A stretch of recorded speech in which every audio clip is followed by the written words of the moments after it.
Hello दोस्तों, एक बार फिर से नमस्कार गो फॉर ट्रेडिंग जर्नी के यूट्यूब चैनल पर। अभी तक आपने हमारे यूट्यूब चैनल को सब्सक्राइब नहीं किया तो जल्दी से जाके सब्सक्राइब कर लीजिए, क्योंकि अपने जो कोर्स की सीरीज़ है वो लॉन्च हो चुकी हैं और कंटिन्यू वीडियो आने लग गए हैं। तो हम आगे बढ़ते हैं। मार्केट के बारे में सीखने के लिए सबसे पहले हमें कैंडलस्टिक पैटर्न के बारे में पता होना चाहिए।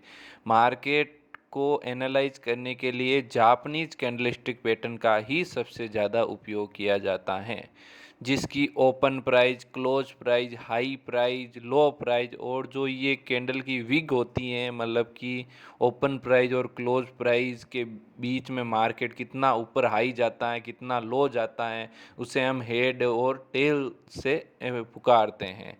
जैसा कि आप इस फोटो में देख पा रहे हैं, मतलब कि जो ग्रीन कैंडल है उसकी ओपन प्राइस नीचे से होती हैं और क्लोज प्राइस ऊपर होती हैं, और जो रेड कैंडल है उसकी ओपन प्राइस ऊपर से होती हैं और क्लोज प्राइस नीचे होती हैं।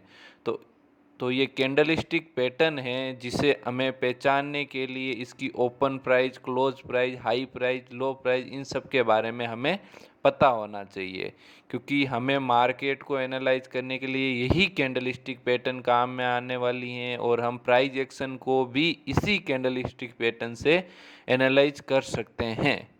और जैसा कि आप देख पा रहे हैं, ये ग्रीन और रेड कैंडल क्यों है? ग्रीन मतलब कि बायर का प्रेशर। ग्रीन कैंडल हमेशा हमें बायर का प्रेशर दर्शाती है, मतलब कि इस साइड बायर है। अभी मार्केट के अंदर कौन सस्टेन कर रहे हैं? बायर सस्टेन कर रहे हैं। लेकिन रेड कैंडल हमें बताती हैं कि अभी मार्केट के अंदर सेलर सस्टेन कर रहे हैं। अगर ग्रीन और रेड कैंडल की साइज जितनी बड़ी होगी, मार्केट के अंदर बायर और सेलर की पावर उतनी ही बड़ी दिखाई जाएगी। जैसे कि रेड कैंडल बड़ी है तो मतलब कि सेलर की पावर ज़्यादा है, और ग्रीन कैंडल बड़ी है तो सेलर की पावर मतलब बायर की पावर ज़्यादा है। तो अगर रेड कैंडल छोटी हो गई तो सेलर की पावर कम है। और एक छोटे टाइम पीरियड के मार्केट के अंतराल में, मतलब कि 15 से 20 कैंडल के अंतराल के अंदर जिस कलर की कैंडल बड़ी रहती हैं मार्केट में, उसी चीज़ का पोटेंशियल होता है। जैसे मान लो कि 15 कैंडल है आपके पास, कोई ग्रीन है कोई रेड है, लेकिन ग्रीन की कैंडल बड़ी बड़ी बन रही है लेकिन रेड की छोटी छोटी बन रही है। मतलब अभी मार्केट के अंदर पावर में कौन है? मतलब कि बायर पावर में ज़्यादा है सेलर के अगेंस्ट। अगर वहीं 15 कैंडल्स के अंदर जो रेड कैंडल्स हैं वो बन रही हैं बड़ी बड़ी और ग्रीन बन रही है छोटी छोटी, तो उसके अंदर मतलब कि जो सेलर होंगे वो बायर के अगेंस्ट ज़्यादा पावर के अंदर होंगे। और उसके बाद हम सपोर्ट और रेजिस्टेंस के बारे में बात करते हैं, क्योंकि मार्केट को पहचानने के लिए सपोर्ट और रेजिस्टेंस बहुत ज़्यादा मायने रखता है। जैसे कि रेजिस्टेंस क्या होता है? जब प्राइस ऊपर जाती हैं तो एक ऐसा एरिया आता है जहाँ सेलर बैठे होते हैं, वो क्या बना लिया उन्होंने? रेजिस्टेंस बना लिया। भाई आप इससे ऊपर नहीं जा सकते, यहाँ पे हमें माल बेचना है, क्योंकि उनको लग रहा है ये प्राइस हाई है। उन्हें क्या लग रहा है? ये प्राइस सही है, हाई प्राइस है, इसके ऊपर हमें बेचना होगा। तो सेलर को लगता है भाई यहाँ से मार्केट नीचे जाएगी, इसलिए वो वहाँ से क्या करते हैं? बेचते हैं। लेकिन उसी के अगेंस्ट जब मार्केट नीचे आता है तो बायर को क्या लगता है कि यहाँ से प्राइस बहुत ही लो है, तो यहाँ से हमें खरीदना होगा। तो एक समय क्या आता है जब बायर और सेलर दोनों अगेंस्ट हो जाते हैं, एक रेजिस्टेंस और नीचे वाले को क्या कहेंगे हम? सपोर्ट। जहाँ से प्राइस मतलब सपोर्ट लेके बार बार ऊपर जाता है, मतलब वहाँ से बायर खरीद रहे होते हैं। जब सेलर और बायर इस टाइप की दोनों साइड फाइटिंग कर रहे होते हैं तो एक साइड का प्रेशर के पास मतलब कि मनी फ्लो कम हो जाता है। जैसे मान लो कि सेलर के पास मनी फ्लो कम हो गया, जैसा कि हम इसके अंदर देख पा रहे हैं, पहले मार्केट ने रेजिस्टेंस साइड से क्या कर दिया? ब्रेकआउट कर दिया। रेजिस्टेंस साइड से मार्केट ने क्या कर दिया? ब्रेकआउट। मतलब कि जो सेलर के साइड का प्रेशर था ना वो कम हो गया। क्यों? क्योंकि सेलर के पास जो ओथ मनी था ना वो ख़त्म हो गया, जितने पैसे थे वो ख़त्म हो गए, इसलिए मार्केट ने वहाँ से ब्रेकआउट कर दिया। लेकिन बायर के पास अभी भी मनी था तो उन्होंने खरीदना जारी रखा और मार्केट ब्रेकआउट होकर कंटिन्यू अपवर्ड चला गया।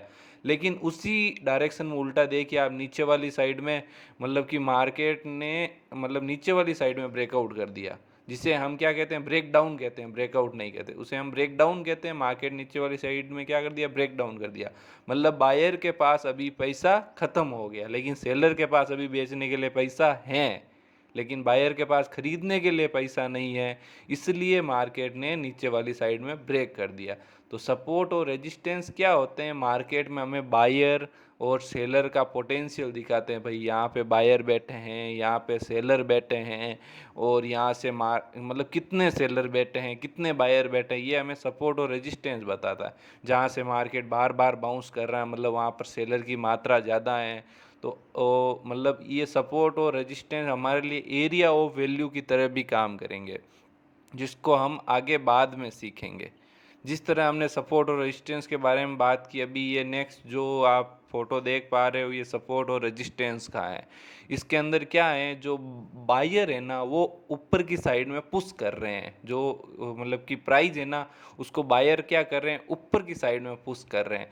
लेकिन जो सेलर है ना वो इस प्राइस को नीचे की साइड में पुश कर रहे हैं। मान लो ये एक ज़मीन है, आपकी छत हो गई एक, तो जिसे हम क्या कहेंगे, रेजिस्टेंस, और नीचे जो ज़मीन होगी उसे हम क्या कहेंगे, सपोर्ट।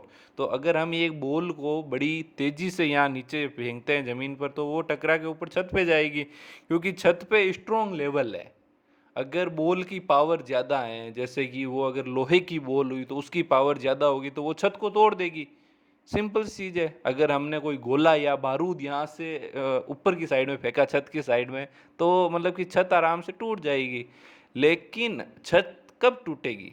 जब यहाँ पे कुछ पावर होगा, मतलब मार्केट के अंदर अगर बाइंग साइड में पावर होगा, तो ऊपर जो सेलर की छत बैठी है ना, ऊपर जो सेलर की पावर बैठी है ना, वो टूट जाएगी। जैसा कि हमने पिछले फोटो में देखा था, जो कौन सा था, ब्रेकआउट का, ऊपर की साइड की छत टूट जाएगी। लेकिन अगर मार्केट के अंदर पावर कम है तो क्या होगा? ऊपर वाली छत नहीं टूटेगी, उस छत से वो चीज़ टकरा के नीचे आ जाएगी। उसी तरह से ऊपर अगर सेलर की पावर होगी तो वो उस सेलर के पॉइंट से टकरा के मार्केट नीचे आ जाएगा ऑब्वियसली।